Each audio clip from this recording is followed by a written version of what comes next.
Buenas noches a todos, bienvenidos de nuevo al estudio del Evangelio de Juan. Seguimos con este Evangelio, precioso Evangelio. Sé que la semana pasada empezamos en el capítulo 2 del Evangelio de Juan. Si lo recuerdan, fue el pasaje donde el Señor convierte el agua en vino. Un hermoso pasaje también lleno de mucha sabiduría, de cosas hermosas. Y hoy vamos a continuar con el siguiente pasaje, que son los versículos del 12 al 25. Juan capítulo 2 versículos 12 al 25. Y voy a leer este pasaje. Después de esto descendieron a Capernaum, él, su madre, sus hermanos y sus discípulos, y estuvieron allí no muchos días. Estaba cerca la Pascua de los judíos, y subió Jesús a Jerusalén, y halló en el templo a los que vendían bueyes, ovejas y palomas y a los cambistas allí sentados, y haciendo un azote de cuerdas, echó fuera del templo a todos, y las ovejas y los bueyes, y esparció las monedas de los cambistas, y volcó las mesas, y dijo a los que vendían palomas, quitad de aquí esto, y no hagáis de la casa de mi padre casa de mercado. Entonces se acordaron sus discípulos de que está escrito, el celo de tu casa me consume. Y los judíos respondieron y le dijeron, ¿qué señal nos muestras ya que haces esto? Respondió Jesús y les dijo, destruid este templo y en 3 días lo levantaré. Dijeron luego los judíos, en 46 años fue edificado este templo, y tú en 3 días lo levantarás. Mas él hablaba del templo de su cuerpo. Por tanto, cuando resucitó de entre los muertos, sus discípulos se acordaron que había dicho esto, y creyeron la escritura y la palabra que Jesús había dicho. Estando en Jerusalén en la fiesta de la Pascua, muchos creyeron en su nombre, viendo las señales que hacía. Pero Jesús mismo no se fiaba de ellos porque conocía a todos y no tenía necesidad de que nadie le diese testimonio del hombre, pues él sabía lo que había en el hombre. Un texto un poquito largo, no creo que lo alcancemos a ver todo hoy, pero vamos a intentar avanzar con él. Y aquí surgió una primera pregunta, que no voy a detenerme tampoco mucho en ella, y es que Jesús va con autoridad a sacar a toda esta gente que estaba haciendo negocio en la casa del Padre. Y la primera pregunta que surge es, ¿quién es Jesús? Porque todos ellos se preguntaban, ¿quién es este? Porque ¿con qué autoridad viene a hacer esto? ¿Quién es Jesús? Y resulta que esta es una pregunta bastante importante para nosotros hoy, porque el responder bien o mal esta pregunta tiene repercusiones eternas.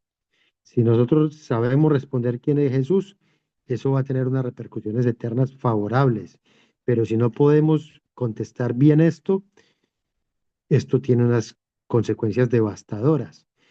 Porque como respondió Pedro cuando Jesús dijo, ¿quién dice la gente?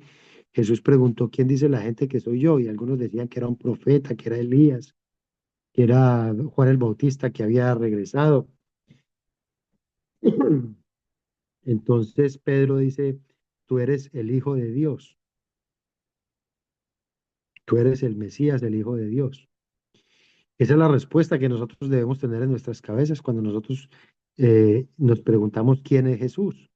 Porque si no somos capaces de responder eso, lo único que tenemos es condenación eterna, porque no hemos conocido al Salvador, el que nos da la vida eterna, el que nos libra del pecado, de la potestad de la muerte y nos lleva a la vida eterna. Entonces, contestar bien esta pregunta tiene repercusiones eternas. Hay que contestar correctamente, hay que saber correctamente quién es Jesús. Y Él es el Mesías, el Hijo de Dios. Y todo lo que Él vino a hacer fue a cumplir con esa Pascua, la Pascua que o que salvó al pueblo israelita de morir, de que sus hijos primogénitos murieran en Egipto. Él vino a cumplir esa Pascua para que todo aquel que en él crea tenga vida eterna, no se pierda y tenga vida eterna. Y todas los señales, los prodigios, las maravillas que él hizo es para certificar que él es el Hijo de Dios. Entonces Juan se centra en este tipo de cosas sin descuidar en ningún momento la humanidad de Cristo. Cristo es ese Dios hecho hombre, es 100% Dios y 100% hombre, Y él señala en muchas ocasiones que él es hombre, que él es humano. Más adelante en el capítulo 4 vamos a ver que él tenía sed. En este pasaje vemos que él se airó con toda la gente que había en, en el templo, haciendo negocios en el templo. Y eso no hace más que mostrar su humanidad también, aunque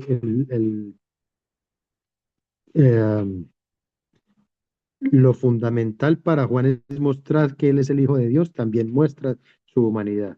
Entonces vamos a empezar a mirar un poquito lo que significa este pasaje y vamos a empezar por la pasión de Jesús por la reverencia.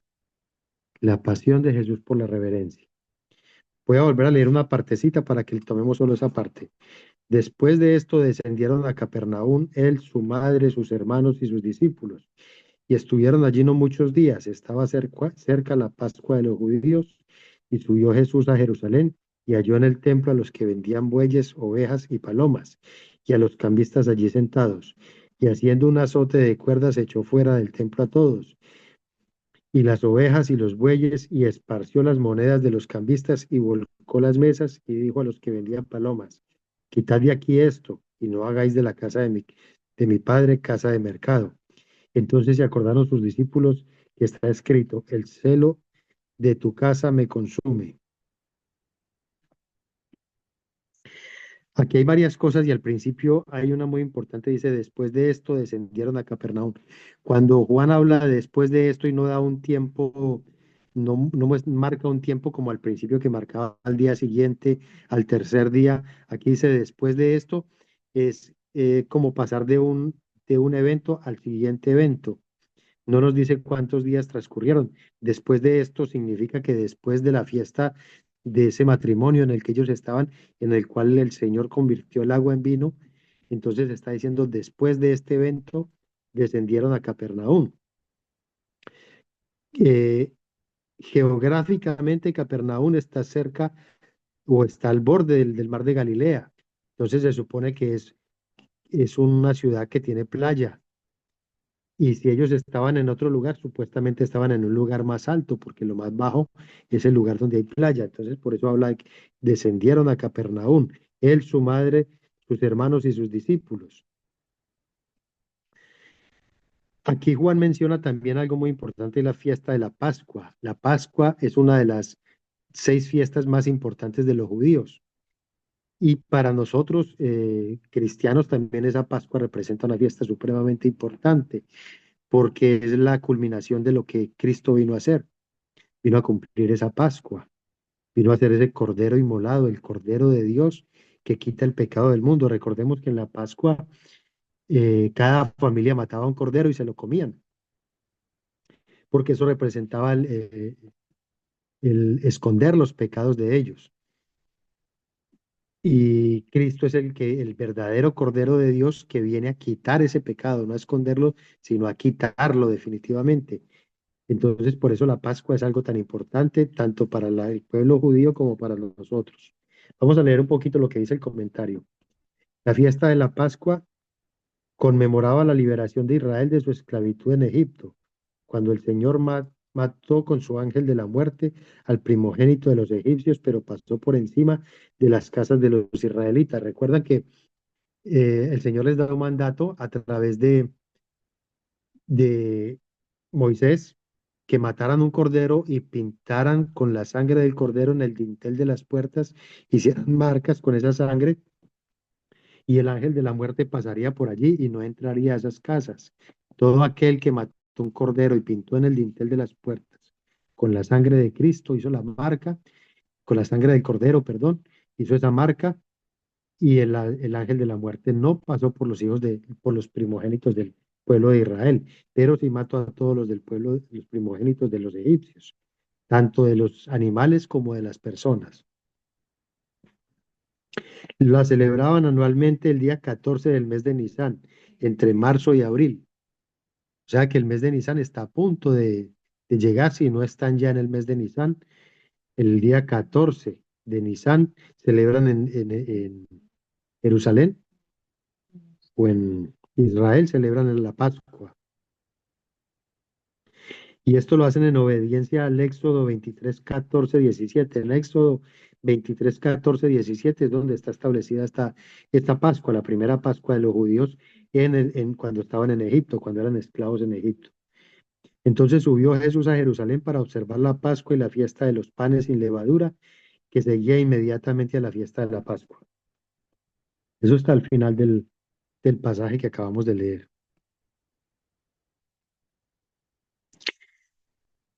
Hay una parte aquí importante en estos dos versículos, estos versículos del 2 y el 17 que dice, descendieron a Capernaum, él, su madre, sus hermanos y sus discípulos.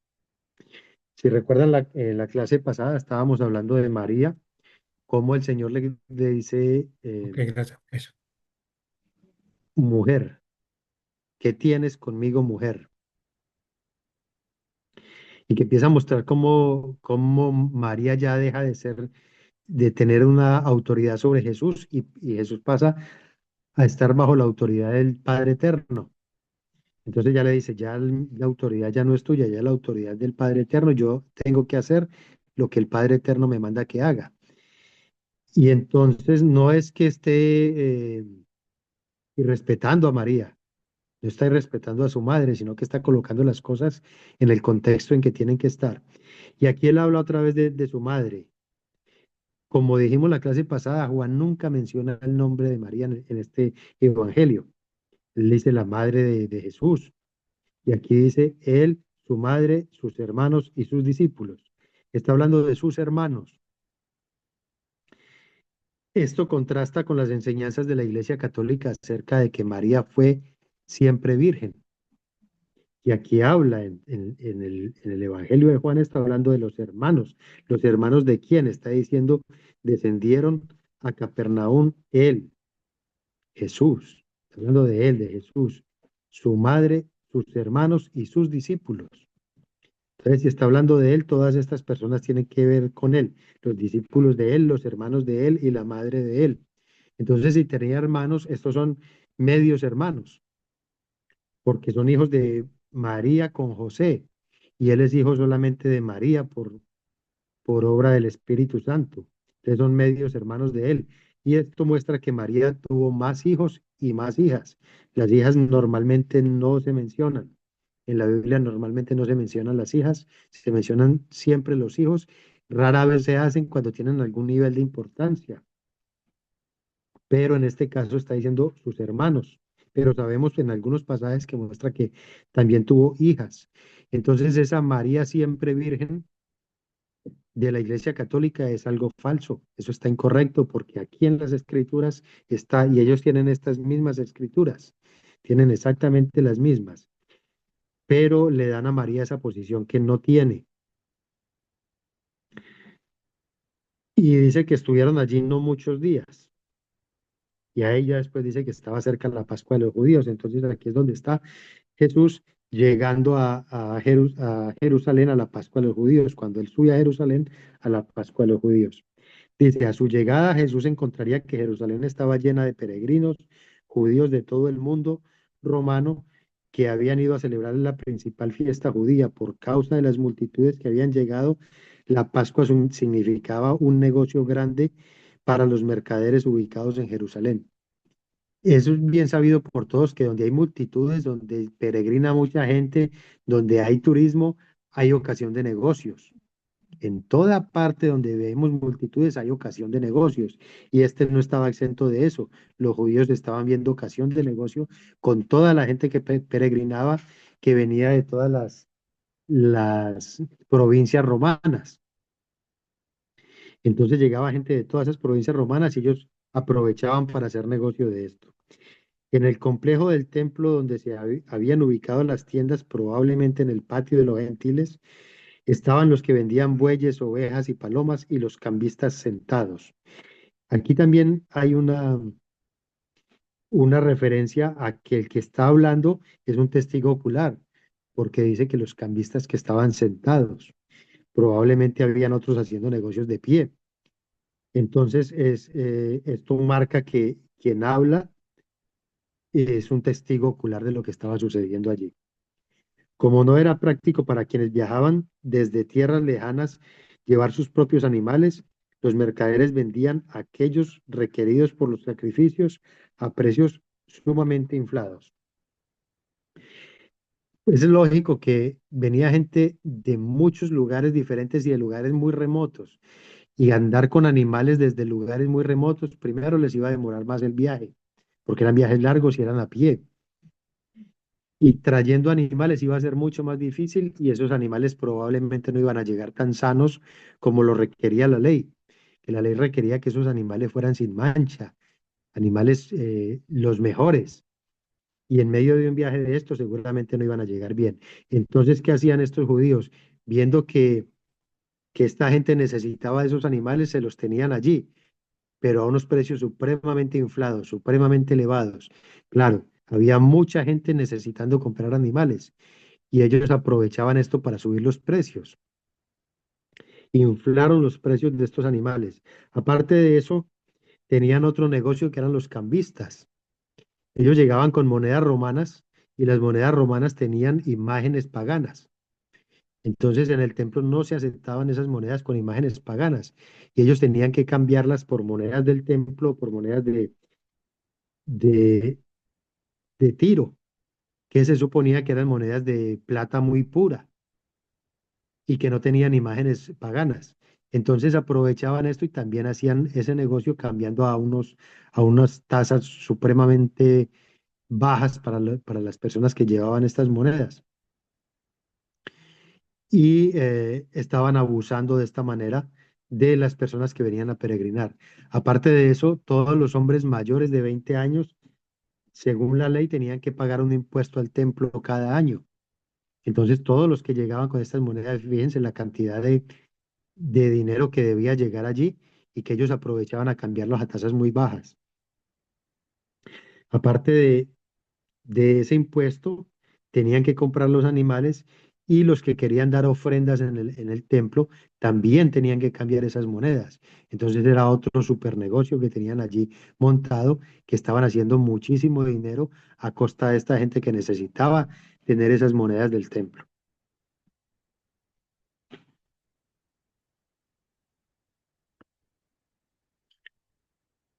Entonces, lo que había comenzado como un servicio a los adoradores había degenerado bajo el régimen corrupto de los principales sacerdotes en explotación y usura. La religión se había vuelto algo externo, insensible y material. El templo de Dios se había vuelto una cueva de ladrones, una tremenda cueva de ladrones bajo la dirección de los sumos sacerdotes de ese tiempo, de los dirigentes del templo. Ellos sabían de ese negocio y ellos eran parte de ese negocio.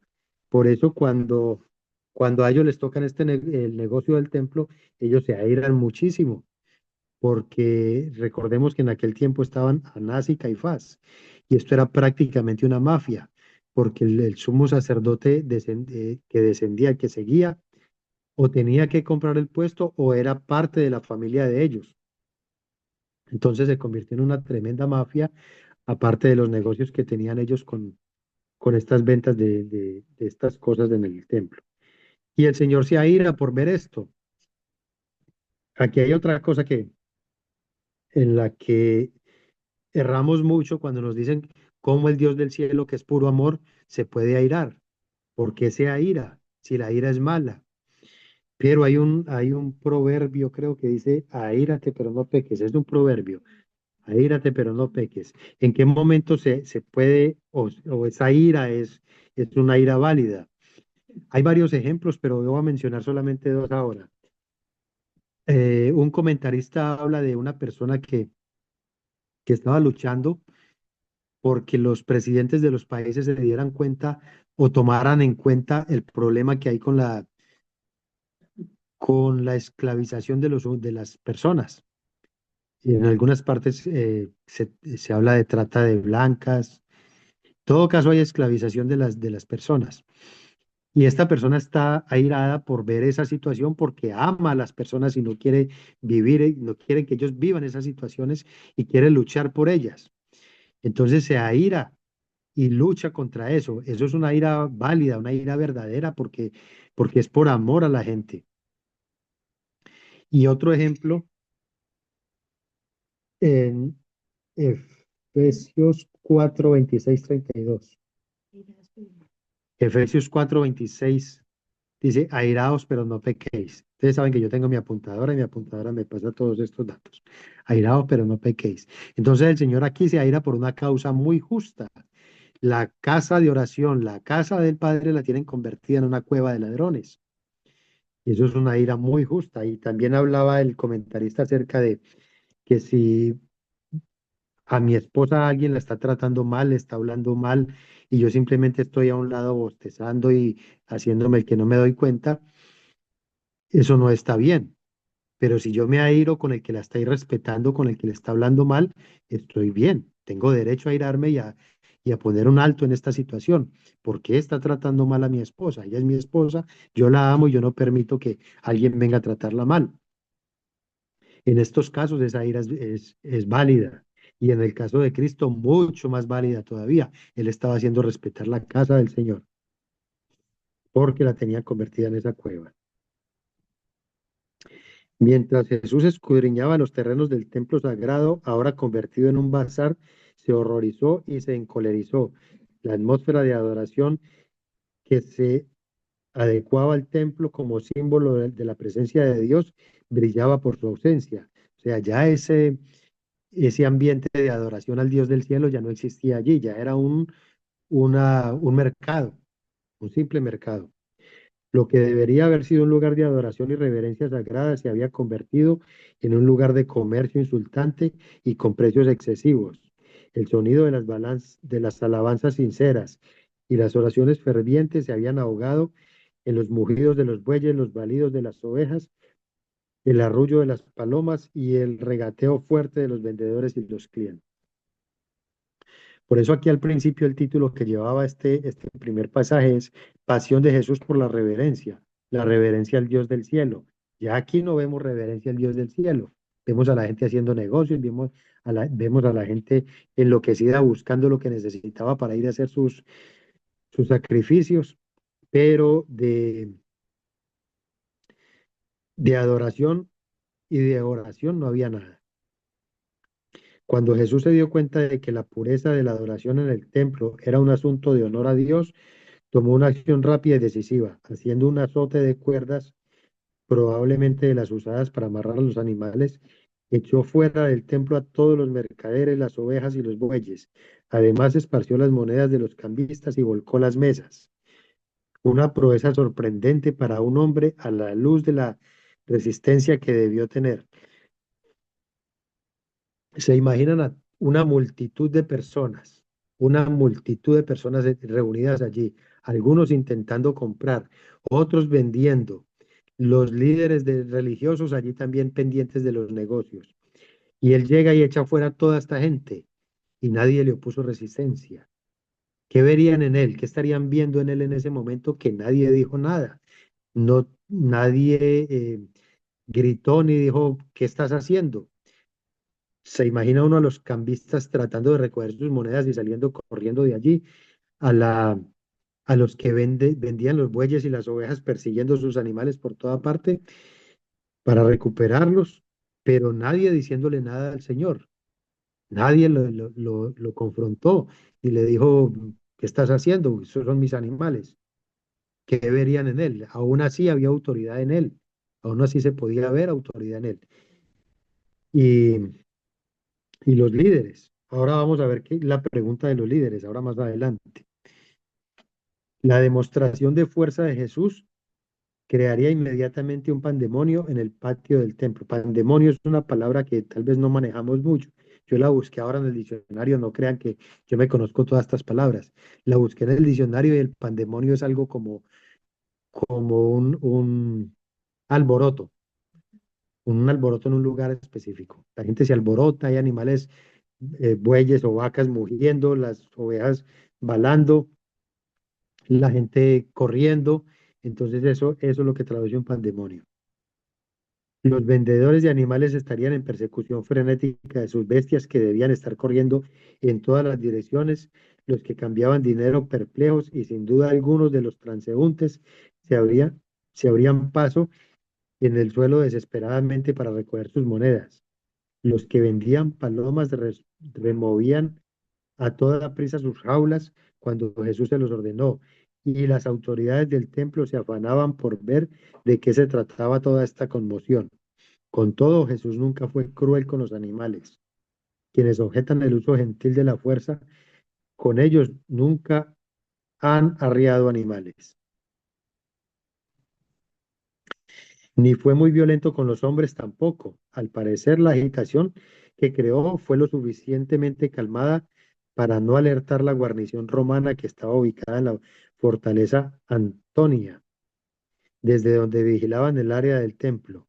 Los romanos podrían haberse sentido satisfechos de asaltar el sistema del templo y sus líderes, pues les causaba muchos dolores de cabeza. Yo no sé si ustedes lo saben, pero los romanos prácticamente odiaban a los israelitas, a los judíos, los odiaban. Ellos no querían nada con ellos. Les respetaban esto porque el César había mandado que respetaran esa religión. Y sabemos que es porque Dios también obró en su divina providencia, obró para que este pueblo no fuese tocado por los romanos hasta que Él lo decidiera.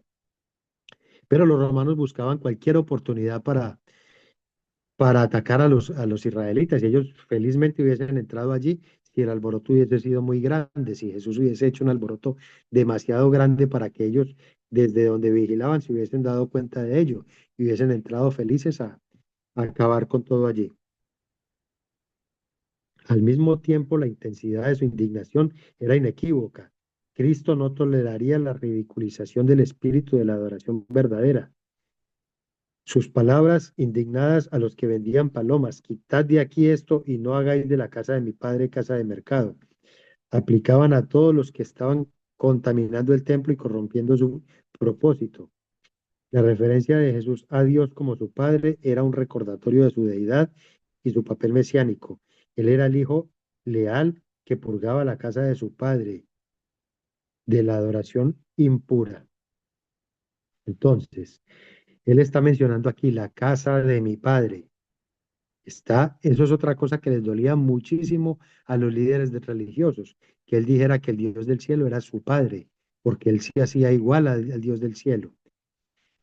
Y él se hace igual porque es igual al Dios del cielo. Ustedes se imaginan que él estaba allá en el cielo cuando este templo se estaba haciendo. Primero cuando lo hizo Salomón. Recordemos que este templo fue destruido primero por los babilonios, el primer templo que hizo Salomón, y Cristo estaba allá con el Padre viendo la construcción de este templo.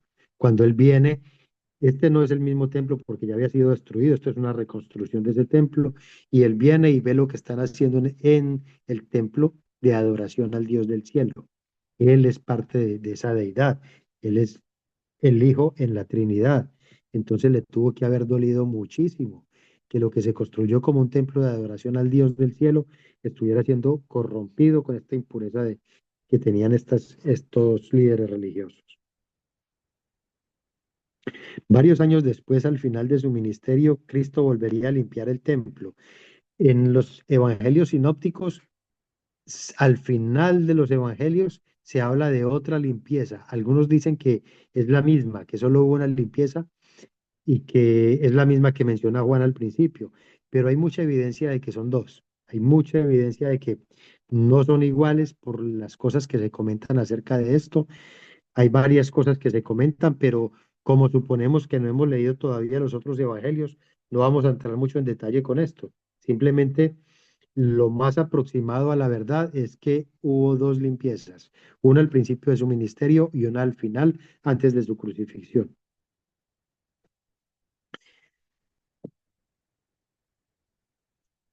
Cuando los discípulos vieron que su maestro dispersaba a los mercaderes del templo, se acordaron que está escrito en el Salmo 69:9, el celo de tu casa me consume. Entonces, ahí él está mencionando está haciendo referencia a ese Salmo 69, está mostrando que él tiene celo por la casa del Señor, tiene celo por la casa de la adoración, y los discípulos se dan cuenta porque ellos son conocedores de las escrituras, de que él hace referencia o que él está mostrando esta parte de la escritura que es el celo de tu casa me consume. Salmo 69:9. La pasión resoluta de Jesús y el fervor inquebrantable quedaron claros para todos los que lo vieron. Su justa indignación derivaba de un compromiso absoluto con la santidad de Dios. Reveló su naturaleza verdadera como el juez de toda la tierra. El juez de toda la tierra. Nosotros sabemos que Él es el juez justo de toda la tierra. Hay un comentarista que se llama R.C.H. Lenski y él observa lo siguiente.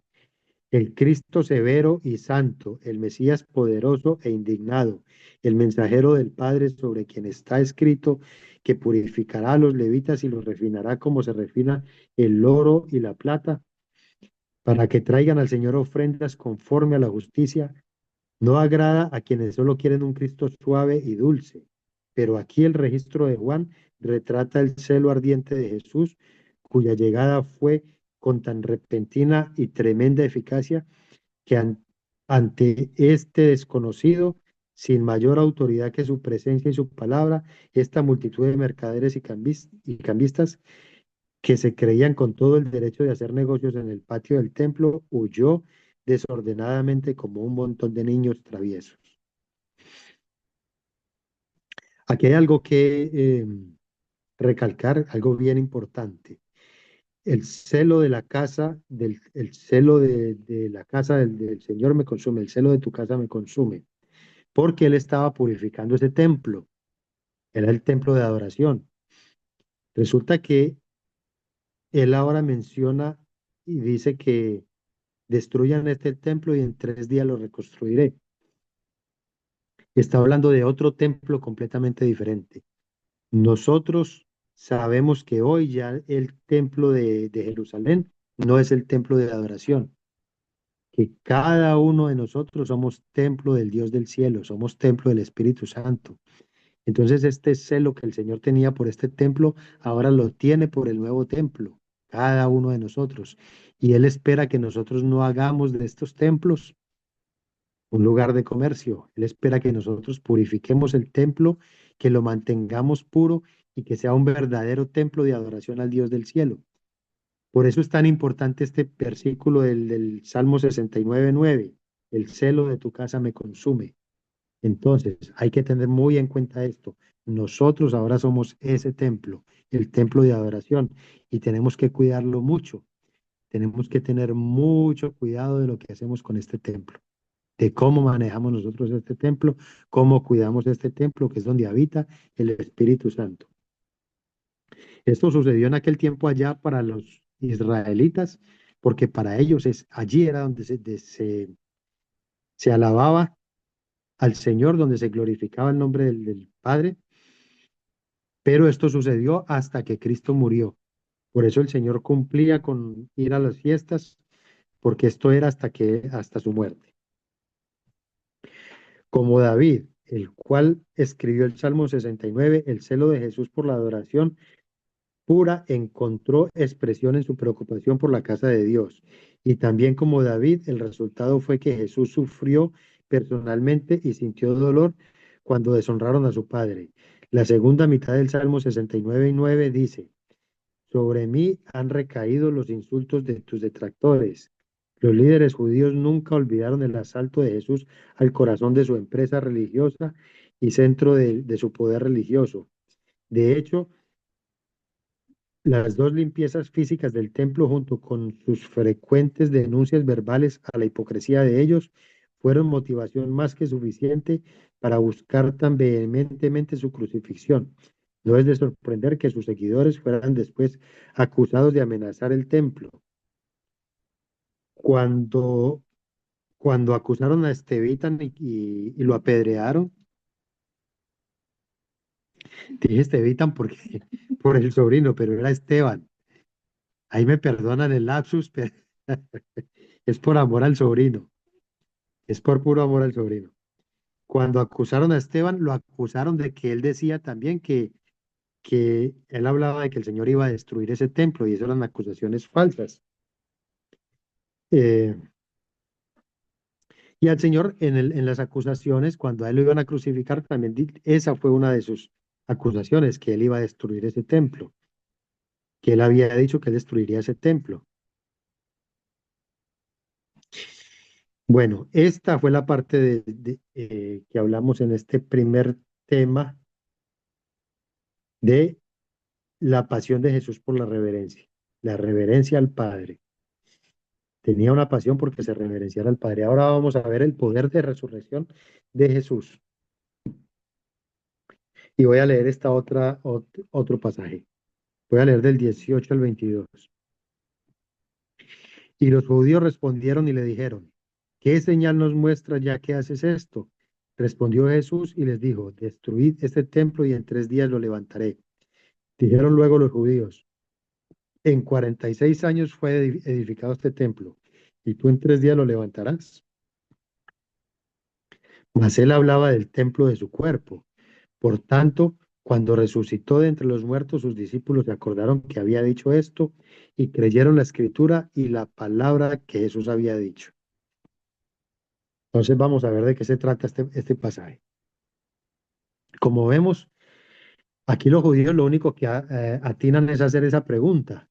No lo frenan en lo que estaba haciendo, no le dicen, pare, ¿qué te está pasando? ¿Estás loco? No le dicen nada, porque ellos seguramente sabían lo que estaban haciendo, que estaba mal. Lo único que atinan a hacer es preguntarle qué señal nos muestras, ya que haces esto. Muéstranos una señal de tu autoridad. Entonces, dice, los judíos que confrontaron a Jesús probablemente eran miembros de la fuerza policial del templo, representantes del Sanedrín o ambos. Cuando llegaron a investigar la conmoción en el patio del templo, le preguntaron, ¿qué señal nos muestras? ¿Ya qué haces esto? Su pregunta no era una solicitud de información, sino un reto a la autoridad. Jesús asumió la responsabilidad de pasar por alto el dominio y la regulación del templo que ellos ejercían, y ellos querían una señal como prueba de su autoridad para hacer tal cosa. Claro, el Señor estaba pasando por encima de todo el mundo aquí. A él no le importó que habían autoridades allí, no le importó que habían jefes de este templo, sino que él simplemente fue y limpió y purificó el templo. Entonces ellos vienen y le dicen, ¿con qué autoridad tú estás haciendo esto? Muéstranos una señal para que nos compruebes que tienes autoridad para hacer esto. Es interesante que aun cuando las autoridades judías cuestionaron su derecho a hacer lo que hizo, no lo arrestaron. Si ahí habían autoridades policiales, no lo arrestaron. Sorprendidos por su demostración fuerte de autoridad, podrían haber preguntado a él si él era un profeta como Juan el Bautista. Sin embargo, su solicitud de una señal era necia. El hecho mesiánico de haber limpiado el solo templo era una señal clara de que Dios tenía un mensaje para ellos. Los líderes judíos, con la incredulidad de su corazón endurecido, pedían repetidamente tales señales, pero nunca aceptaban las que recibían, como escribió Juan después. Pero a pesar de que había hecho tantas señales delante de ellos, no creían en él. Eso está en Juan 12:37. El hecho de que las autoridades del templo siguieran una señal también expone la maldad de sus corazones. Ellos sabían que la comercialización corrupta y avara de la adoración en el templo estaba mal. No obstante, se negaban obstinadamente a admitirlo. Ellos eran muy conscientes de todo lo que estaba pasando allí, eran muy conscientes de que estaban obrando mal, de que se estaban aprovechando de la gente, pero esto era parte de su negocio. Y entonces ellos por eso no tomaron ninguna acción más fuerte sobre el Señor, porque sabían que lo que el Señor estaba haciendo era lo correcto. Y aún así, con esos corazones tan duros, le pedían una señal de autoridad.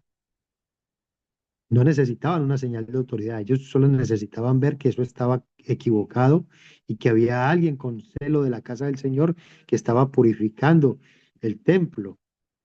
Entonces, igual ellos con ese corazón endurecido solo veían que les estaban tocando su negocio, su comercio.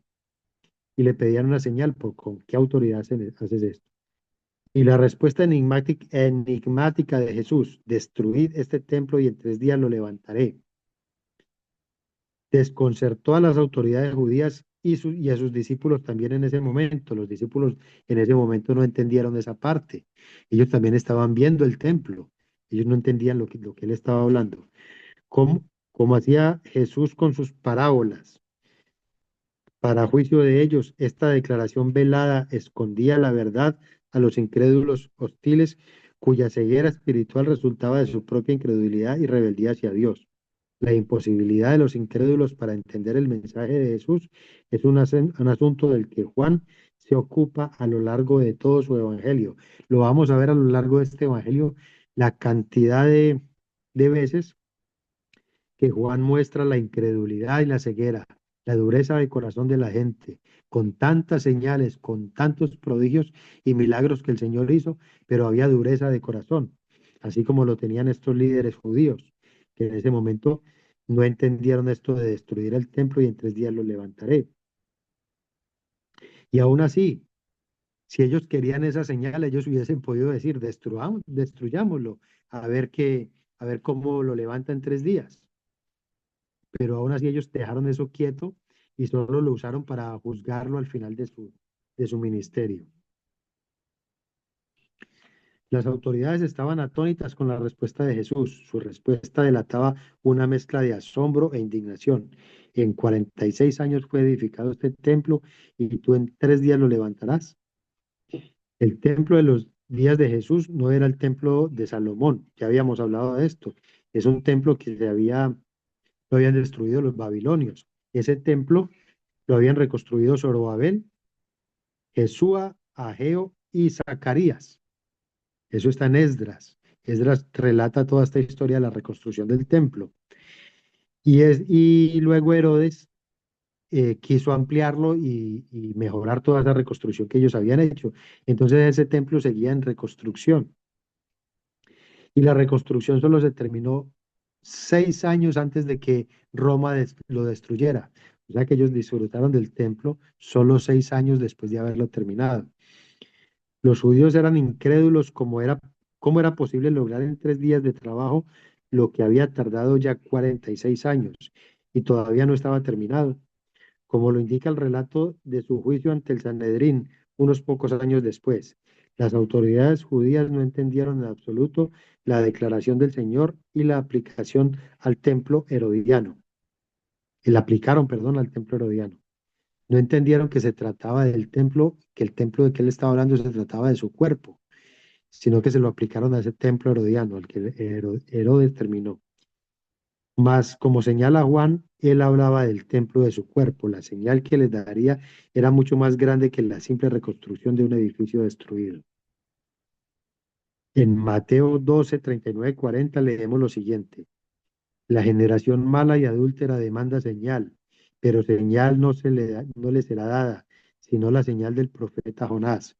Porque como estuvo Jonás en el vientre del gran pez 3 días y 3 noches, así estará el Hijo del Hombre en el corazón de la tierra 3 días y 3 noches. Es entender que aquí esto nadie lo podía recibir, nadie podía entender de qué se trataba esto, porque todavía no había sucedido. Nadie podía imaginar que Jesucristo iba a estar 3 días en el sepulcro y al tercer día iba a resucitar. Y él estaba hablando de su cuerpo como un templo. Esta es la mayor aproximación que el Dios del cielo ha hecho a nosotros como humanidad. Vino en un templo humano. ¿Recuerdan al principio del Evangelio que estábamos hablando de que, que hizo y habitó entre nosotros o hizo tabernáculo entre nosotros? Porque en ese tabernáculo habitaba la deidad. En ese cuerpo de Cristo estaba también el Dios del cielo, porque Él era 100% hombre y 100% Dios. Entonces fue la máxima aproximación que Dios ha hecho a nosotros en ese templo maravilloso. La señal que Él daría era su propia resurrección, algo que ni sus discípulos entenderían inmediatamente. No fue hasta cuando resucitó de entre los muertos que sus discípulos se acordaron, perdón, que había dicho esto. Su muerte, como el cordero de sacrificio supremo, dejaría obsoleto el templo de Jerusalén, y su resurrección como Señor triunfante serviría de fundamento para un nuevo templo espiritual en su lugar, la iglesia. Entonces, como habíamos dicho ahora, la iglesia ahora es el nuevo templo de adoración. Y como hemos dicho, la iglesia es cada uno de los que hacen parte del cuerpo de Cristo. Cada uno de los creyentes es parte de la iglesia. Entonces nosotros ahora somos ese templo y tenemos que cuidar mucho ese templo. Tenemos que santificar todo el tiempo con nuestras acciones ese tiempo, que sea un verdadero, ese templo, perdón, que sea un verdadero templo de adoración. Juan generalmente usa el singular escritura a lo largo de su evangelio para referirse a un pasaje específico. Como vimos ahora cuando leíamos, que él hablaba de la escritura, no de las escrituras, sino de la escritura. Entonces, cuando él habla de esto, se refiere a un pasaje específico que se está cumpliendo en ese momento con lo que el Señor está haciendo o diciendo. Si ese es el caso aquí, probablemente se está refiriendo al Salmo 16, 18, al 8 al 11, perdón, 16, 8 al 11. Voy a leerlo. A Jehová he puesto siempre delante de mí porque está a mi diestra, no seré conmovido. Se alegró por tanto mi corazón y se gozó mi alma. Mi carne también reposará confiadamente, porque no dejarás mi alma en el Seol, ni permitirás que tu siervo vea corrupción. Me mostrarás la senda de la vida, en tu presencia y plenitud de gozo, delicias, delicias a tu diestra para siempre. Entonces es probable que se refiera a este salmo. Sin embargo, podría estar haciendo una referencia general a las profecías del Antiguo Testamento con respecto a la muerte y resurrección de Cristo. En cualquier caso, los discípulos entendieron todo claramente solo después de la resurrección. Solamente ahí esta profecía tuvo sentido para ellos y reconocieron el poder de la resurrección de Jesús como un claro indicador de su deidad. Entonces, cuando el Señor resucita, ellos recuerdan este pasaje, recuerdan este evento cuando Él dijo que destruyan este templo y en 3 días lo restauraré. Allí entendieron que se trataba de su cuerpo. Y entonces esta resurrección para ellos fue el abrir los ojos a toda la verdad, a todo lo que las escrituras hablaban de Cristo, y era el claro indicador de la deidad de Cristo. Con eso fue más que suficiente y allí ellos ya entendieron de ahí para atrás todo lo que las escrituras hablaban de él. Aquí sigue otro pasaje que es la percepción de la realidad de Jesús, cómo Jesús percibe la realidad. Leíamos al final de esto, de este pasaje que vimos en del 23 al 25, dice, estando en Jerusalén en la fiesta de la Pascua, muchos creyeron en su nombre, viendo las señales que hacía, pero Jesús mismo no se fiaba de ellos porque conocía a todos y no tenía necesidad de que nadie le diese testimonio del hombre, pues él sabía lo que había en el hombre. Entonces nosotros varias veces hemos hablado de que él es omnisciente por ser Dios y estando en ese cuerpo humano no perdió se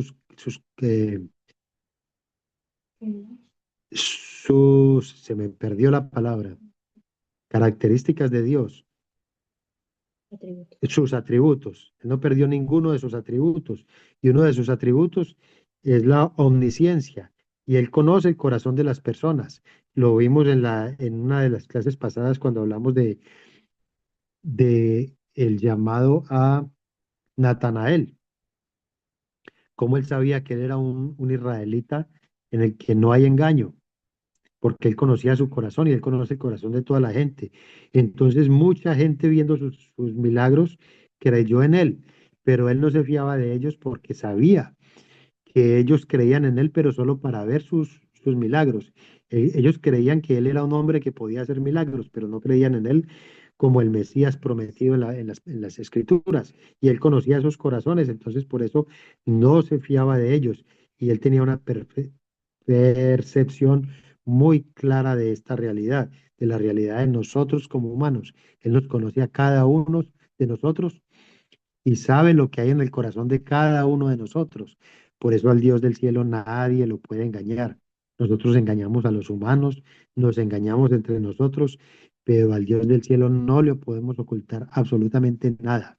Él conoce lo más profundo de nuestros corazones. Y por eso esta última parte decía que él no se fiaba de ellos. Él no confiaba en que esa gente tuviera fe verdadera. Esa fe era temporal y él no se fiaba de ellos. Vamos a parar hasta aquí porque ya después vamos a pasar a otro pasaje nuevo,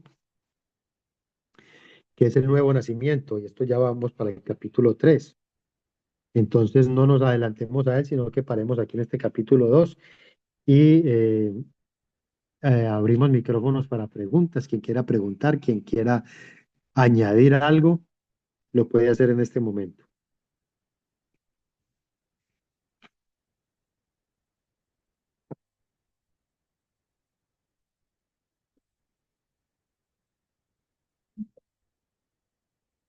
Bueno, paremos ya con la sesión de preguntas. Dejemos las otras para la próxima semana. Espero que, espero que haya quedado suficientemente claro y que no hayan preguntas porque todo está claro y no porque no entendieron nada. Entonces, si hay algo que aportar y se acuerdan en el transcurso de la semana y la próxima semana que vamos a hacer la clase, ¿tienen alguna pregunta acerca de esto? Pues la traemos y tratamos de resolverla. Pero espero pues que lo básico, lo fundamental de este texto, de este pasaje, haya quedado suficientemente claro. Oremos entonces y nos despedimos. Padre amado, Padre grande, Padre santo, cada vez que nos exponemos a las escrituras nos damos cuenta de la grandeza de tu obra. De principio a fin esa obra es majestuosa, maravillosa y cada evento, cada acto que podemos leer aquí nos muestra cómo tu providencia acomodó todas las cosas para que todo fuera como un perfecto engranaje, que todo funcionara perfectamente para tu plan maravilloso. Esto nos da confianza, Señor, de que tú estás hoy también cumpliendo tus planes. Hoy con la iglesia tú cumples también todos los planes, Señor, y en este mundo no, nada se mueve sin que tú lo sepas. Nada pasa sin que tú lo decretes, Señor. Y con esta confianza podemos vivir apegados a ti, Señor, dándote honra y gloria y sabiendo que estamos en las manos del Dios Todopoderoso. Padre, damos gracias por este tiempo. Te pedimos que bendigas a cada uno de los que están escuchando este mensaje, esta explicación y que toque sus corazones también, Señor, y sientan ese gozo de creer en un Dios verdadero, en un Dios grande y maravilloso. Damos gracias, pedimos tu bendición y lo hacemos en el nombre grande y poderoso de nuestro Redentor y Salvador Jesucristo. Amén. Amén.